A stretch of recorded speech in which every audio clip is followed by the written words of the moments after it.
কিন্তু এটা আমরা জানি যে 15 বছর উনি খুনিদেরকে রক্ষা করেছেন বিচার থেকে।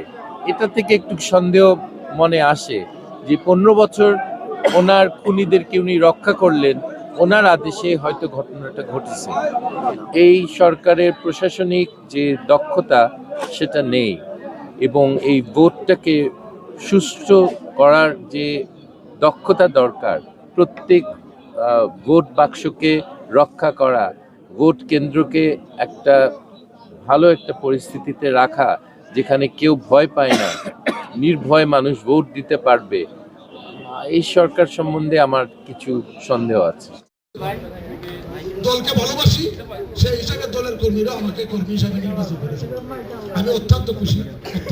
আমার প্রিয় নেতা, আমাদের দলের নেতা, আমাদের সাথী ভাই, উনি সকল আমরা উপস্থিত আজকে খালেদের জন্য দোয়া মাহফিলের সকলকে ধন্যবাদ জানিয়ে আমি আমার সংক্ষিপ্ত একটি অন্যরকম অনুভূতি।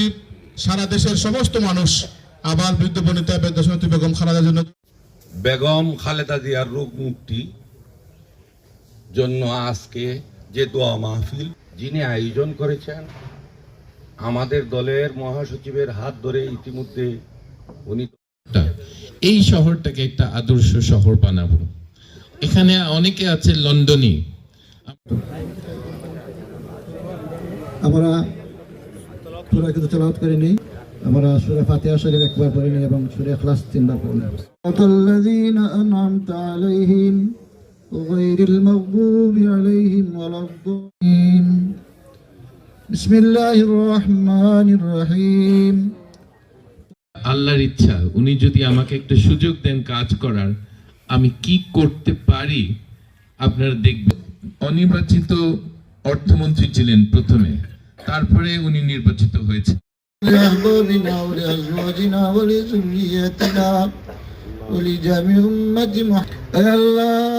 يا أرحم الراحمين يا أرحم الراحمين يا أرحم ارحمنا في الدنيا والآخرة توفني مسلما والحقني بالخليق مالك مولا أي الله তোমার বান্দা হল কোন উদ্দেশ্য জমা হয়েছে তোমার ইলম জানা আছে মাওলা, কবুল আর মঞ্জুর ফরমাও আল্লাহ। আল্লাহ আমরা তোমার বান্দির লাগি মাওলা আল্লাহ।